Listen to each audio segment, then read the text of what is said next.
देखो, चमार जाति में जन्म लेकर रविदास जी को मीराबाई ने गुरु बना लिया। चित्तौड़ की महारानी मीरा ने रविदास को गुरु क्यों बनाया?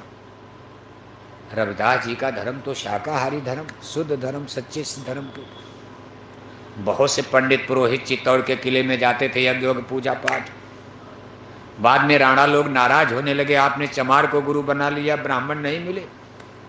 मीराबाई ने कहा, ब्राह्मणों मुकाबले अगर मिलते तो मैं क्यों नहीं, उनको तो मास्टर बनाना, अंग्रेजी जानने वाला ही अंग्रेजी पढ़ाएगा। मान लो डॉक्टर की दवा काम नहीं कर रही, हम बिरादरी का डॉक्टर, दूसरा डॉक्टर खोजेंगे। जिस डॉक्टर की दवा काम करेगी उसी की दवा ली जाएगी, वहाँ बिरादरी चलेगा। ज्ञान प्राप्त करना है, जहाँ मास्टर बढ़िया पढ़ाएंगे उससे पढ़ा जाएगा। आपकी बिरादरी का कोई बढ़िया स्कूल नहीं तो क्या करोगे, उसी में पढ़ोगे आप? कोई अपने बच्चे भेजेगा? हर जगह जात बिरादरी नहीं चलता। हाँ, बेटा बेटी की शादी करनी, जात बिरादरी देखो टाट भात। अब तो बेटा बेटी की शादी में भी लोग जात से इधर उधर भाग रहे, माँ बाप दूसरा सोच रहे जात बिरादरी में। तब तक बेटे बेटियां मोबाइल में ही सेट कर लिया तमिलनाडु। इधर घर में लगन पत्री आ गई, बाप ने कहा कल तेरी तिलक है। अरे कहा मैंने अपनी बीवी तय कर लिया। अरे कहा कब कर लिया? कहा तो महीनों पहले कर लिया। कहा कहाँ? कहा तमिलनाडु। अरे कहा बेवकूफ, तुम तमिलनाडु कब गए थे? अरे कहा गया नहीं, मोबाइल पर तय कर लिया। कहा उसके जाति होती का? अरे कहा जाति से क्या लेना देना? कहा धर्म वरम का कोई? कहा धर्म वरम से छोड़ो, बस मैंने मोबाइल पर देखा वो फर फर फर फर अंग्रेजी बोलती थी, चेहरा हरा, शकल सुंदर, बड़ा सुंदर था। मैंने कहा भाई मैं तुमको पसंद करता हूँ, आई लाइक यू। उसने भी बोल दिया मैं भी पसंद करता, बस हो गया। कहा लेना देना कुछ? कहा लेना देना कुछ नहीं। माँ बाप ने कहा तेरे पढ़ाने में 10 लाख मैंने लगा दिया, और तो बिना, मैं तो सोचा था कार मोटर वोटर कुछ मिलेगा दान दहेज, और तू मुफ्त में शादी करने जा रहा। रे कहा छोड़ो, हम सोशलिज्म हैं, कम्युनिस्ट हैं, ये दान दहेज वहेज ये सब फर्जी चीजें हैं, आडंबर पाखंड है। अब उस माँ बाप से पूछो जिसका 15 लाख रुपया गेहूं चावल बेचकर आपको पढ़ाया होगा, उसका क्या हाल होगा? बुढ़ापा तो बेकार हो गया, कर्जा है 5 लाख। और शादी हो गई, अंग्रेजी वाली बहू आ गई मैनपुरी के गांव में। अब उनको क्या पता अंग्रेजी वाली बहू शराब भी पीती है, अंग्रेजी वाली बहू अंडा भी खाती है, अंग्रेजी वाली बहू 10 लाख की कार में चलती है, अंग्रेजी वाली बहू अंग्रेजी भी बोलती है। अंग्रेजी वाली बहू आ गई, 1 महीने के अंदर अपनी बूढ़ी सास पर अंग्रेजी लताड़ दिया, झाड़ दिया। कहो मैडम गेट आउट। अरे कहा बच्ची इसका मतलब क्या हुआ? कहा इस मैनपुरी भोगांव की कोठी से तू बाहर निकल जा। अरे बच्ची मैं जाऊंगी कहाँ? अरे कहा तू जाके गंगा में डूब के मर जा, किसी वृद्धाश्रम में चली जा, जा गुरुजी के आश्रम में तू पूजा पाठ माला जप, हम तुम्हारी टट्टी उठाने वाले। हिंदी वाली तो कुछ गनीमत है, टट्टी पेशाब उठाएगी। अंग्रेजी वाली बहु बुढ़िया सास की टट्टी उठाने वाली पेशाब उठाएगी तब। और बच्चा बेचारा गुलाम बना, वो क्या, वो तो फंस गया जाल में। वो कहता कि मम्मी तूने सही कहा था, मैं तो फंस गया जाल में। नचा रही बानर की तरह, जैसे बंदर नचाया जाता, नचा दिया, घर परिवार समाज सब बर्बाद कर दिया। समाज हमारा आपका कहाँ जा रहा देख रहे हो आप? और धर्म कर्म की तो बातें पीछे हो गई, कौन मानता धर्म कर्म? और फिर भगवान का ही सब दोष दोगे। भगवान इसी का फैसला करने के लिए भगवान जन्म लेते हैं, डंडा मारते हैं। मान लो अगर भगवान ने मौत का कानून ना बनाया होता, मौत का कानून बनाने के बाद इतना गड़बड़ कर रहे हो, अहंकार। थोड़ा पढ़ लिख लिया, फिजिक्स केमिस्ट्री, मैनपुरी में इंजीनियर बन गए, डॉक्टर बन गए, मास्टर बन गए। एक मास्टर बन गए प्राइमरी के, इंटर कॉलेज की। जरा इन पढ़े लिखे लोगों से भगवान की बात करो, सत्संग की, इतने घमंड की भाषा बोलेंगे, मालूम पड़ेगा भगवान को इन्होंने ही पैदा किया है। ऐसा थियरी आपको समझाएंगे कि भगवान को आदमी नहीं भगवान को पैदा किया। इनसे जब कहा जाता है सूरज चांद कैसे बना होगा, मेरे दादा ने बना दिया होगा। कभी हम तो भगवान मानते नहीं, हमारे दादा दादी ये सब पुरखे पूर्वज हमारी ये वो। कहा गॉड इज नथिंग, भगवान कुछ नहीं। देखो साइंस विज्ञान के लोग आज इस नतीजे पर जा रहे हैं कि भगवान माने कुछ नहीं। और अभी जब भूकंप आएगा तब चिल्लाओगे आप। जब भूकंप के बड़े बड़े झटके मैनपुरी में आपके घरों को गिराएंगे, तब आपको डेवलप और विकास की थरी बड़े बड़े पुल गिरेंगे, बड़े बड़े बंदरगाह उलट जाएंगे, बड़ी बड़ी जहाजें समुद्र में डूब जाएंगी सुनामी में। अभी विश्व युद्ध परमाणु बम का तो बात अलग है, भूकंप, कोरोना जैसी बड़ी बड़ी बीमारियां। ऐसा नहीं कि बीमारी नहीं आई, ये कोरोना में आपके हाल खराब हो गए। डॉक्टर ही अस्पतालों में मरने लगे, सब लोग छोड़कर घर भागने लगे। डॉक्टर अस्पताल छोड़कर कोरोना में भाग गए। पत्नी ने पति को छूने से इनकार कर दिया, कफन दफन कौन करे। इतना बड़ा आदमी जिसका अरबों रुपया बैंक में था, चंदन की लकड़ी पर देसी घी पोत करके जलाया जाता, लेकिन आज जेसीबी गड्ढा खोद कर उसी जूता चप्पल में गिरा दिया। हिंदू पर मुसलमान, मुसलमान पर हिंदू, औरत पर मर्द, मर्द पर औरत। 50 लाशें जेसीबी ने गड्ढा खोद कर डाल के मिट्टी डाल दिया। आपने ये दृश्य देखा, उनके हाल जो बड़े बड़े लोग थे। मिट्टी में तो सबको मिलना है, लेकिन आज आप मरोगे इज्जत से मिलोगे। नाती पोता 2-4 घंटा तो पहले रोएंगे, फिर कफन दफन किया जाएगा, नहला धुला करके ले चलेंगे, डोली सजाई जाएगी, कुछ फूल वूल भी लाया जाएगा। फूल तो खैर यहाँ कम होता है, मैनपुरी में फूल होता, देखो हमारे यहाँ भी कम आया। तो जब जीते जी कम मिल रहा तो मरने के बाद क्या दोगे फूल आप? अरे मर गए दादा तो कौन पैसा फूल में खर्च करे। आज तो देना चाहिए था कम से कम 100 माला, 101 माला। तो मरने के बाद क्या आशा किया जाए कि आप फूल चढ़ाओगे? कौन देगा, खर्चा करेगा। और फूल यहाँ कम होता भी है, पैसा ज़्यादा लगता। मान लो को थोड़ा बहुत दे भी दिया और राम नाम सत्य बोल करके नारा लग गया, काफिला चल पड़ा।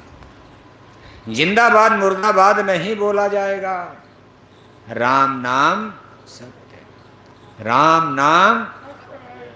यादव भी बोलेंगे, ठाकुर भी बोलेंगे, ब्राह्मण भी बोलेंगे, बाकी सब असत्य है। और ले जाकर के लकड़ी पर रखकर दादा को 1 घंटे में 2 घंटे में जला दिया। हाड़ जरे जो लाकड़ी, केस जरे जो घास। शरीर की हड्डियां लकड़ी की तरह से, शरीर के सारे बाल घास फूस की तरह से जलकर मुट्ठी पर राख हो गए। सूरज की तरह से चमकता चेहरा, सोने की तरह से चमकती ये काया शरीर, घंटे 2 घंटे में मिट्टी में मिलकर मिट्टी बन गई। आप मैनपुरी के सबसे सुंदर आदमी थे, लेकिन 2 घंटे में मिट्टी में मिल गए, राख बन गए, कोयला बन गए। सबको बनना है, बाप दादे बन गए, हम लोग भी बन जाएंगे। अगर ये नियम भगवान ने ना बनाया होता तब तो आदमी भगवान से रोज लड़ाई है। भगवान अमेरिका नहीं, भगवान से लड़ाई होती। अगर कहीं भगवान सामने पड़ते, भले उनकी मलट्टी ज़्यादा, अमेरिका रोज सब लोग मिल करके चीन जापान भगवान पर ही आक्रमण कर देते। लेकिन भगवान भी गजब के आदमी ने कहा था कि आप हमको बहुत बड़ा अधिकार दे रहे हो। मान लो गाय बैल कुत्ता बिल्ला को तो नहीं दिया, का एक ही भाषा रहेगी, चाहे जन्म से लेकर मरण तक गाय बैल कुत्ता बिल्ला। लेकिन मनुष्य का इंटेलेक्चुअल डेवलप, बौद्धिक विकास की संभावना रहेगी, स्पिरिचुअल डेवलप, आत्मा के भी विकास की संभावना मानव जन्म में। इसीलिए कहा बड़े भाग मानुष तन पावा। इतना बड़ा अधिकार देकर मनुष्य को भगवान ने जब पैदा किया तो मनुष्य को थोड़ा लालच आया। उसने कहा प्रभु एक और अधिकार दे दीजिए। कहा बोलो। कहा हमको इच्छा मृत्यु का वरदान दे दीजिए, हम लोग अपनी इच्छा से मरेंगे, अपनी इच्छा से। जब तक हमारी इच्छा नहीं करेगी तब तक हम नहीं मरेंगे। भगवान ने कहा यही तो गड़बड़ है, तुम कभी इच्छा ही नहीं करोगे कि मैनपुरी में मर जाए हम, इसलिए हम यहाँ इंतजार करते रहेंगे, आप आने को तैयार नहीं रहोगे, इसलिए जन्म मरण मेरे हाथ में कंट्रोल रहेगा, मैं सब अधिकार दे रहा। कर्म करो, राजा बनो, रानी बनो, किला बनाओ, महल बनाओ, एसपी बनो, डीएम बनो, मिनिस्टर बनो, सीएम बनो, पीएम बनो, कोठी बनाओ, हवाई जहाज बनाओ, हेलीकॉप्टर बनाओ, लेकिन याद रखना हानि लाभ जीवन मरण जस अपजस विधि हाथ, मैन इज मार्टल, ये जन्म मरण का फैसला मैं खुद करूंगा, मेरे अधिकारी करेंगे। जब तक आपको रखेंगे रहो, जिस दिन आपका समय आएगा वो आपको निकाल देंगे, 1 मिनट के लिए आप उसमें नहीं रह पाओगे। भगवान भी कम समझते हो आप। अगर मान लो भगवान ने आदमी के अधिकार दे दिया होता जन्म मरण का, तब तो हम लोग भगवान को 10 गाली दो, कोई पूजा पाठ करता, तब हम लोग खुद भगवान का भगवान बन, तब भी बन गए लोग। डेमोक्रेट, रिपब्लिकन, सोशलिस्ट, कम्युनिस्ट, आप देख रहे हो तमाम लोग कहते भगवान कुछ नहीं। कोई कहता रामायण जला दो, कोई कहता गीता जला दो, कोई राम को गाली, कोई कृष्ण को गाली। बताओ, जिनकी कोई हैसियत नहीं, दिन भर भोगांव में ठेला खींचते, मजदूरी करते, शाम को किसी तरह बच्चों को रोटी मिलती है, दिन भर ठेला खींचकर मजदूरी करके 2 पैसे कमाए, और शाम को शराब पीकर भोगांव के चौराहे पर खड़े होकर महात्मा गांधी को गाली देने लगे, तब तक भगवान राम को गाली देने लगे। अरे भाई, गाली देकर के आप गांधी बन जाओगे? राम को गाली देकर आप राम बन जाओगे? लाखों बरस बीत गया, आज भारत की जनता के हृदय से कोई राम को निकाल पाया? निकाल पाया?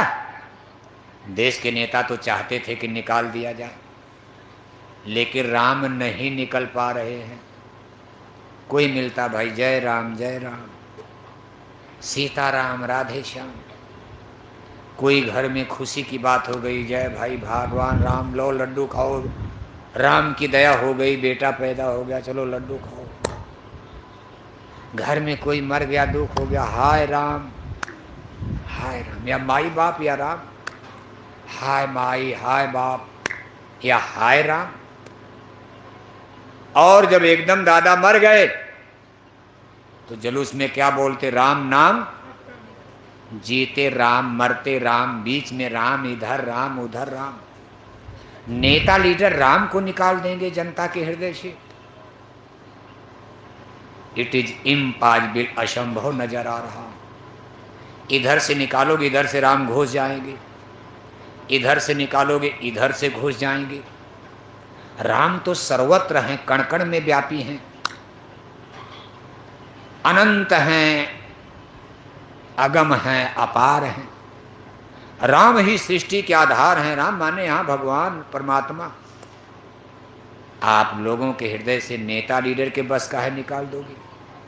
निकालते निकालते तमाम नेता ही मर गए, मर गए, तमाम नेता मर गए। भारत चल रहा है, जनता राम राम फिर बोल रही है। जय श्री राम का नारा लगा रहे हो ना? मान लो ठीक, अभी तो राम राम बोल करके अंडा मछली भी खा लेते हो, आगे जब सही राम का नारा लगेगा तो मैनपुरी में मछली अंडा शराब की दुकानें बंद हो जाएंगी।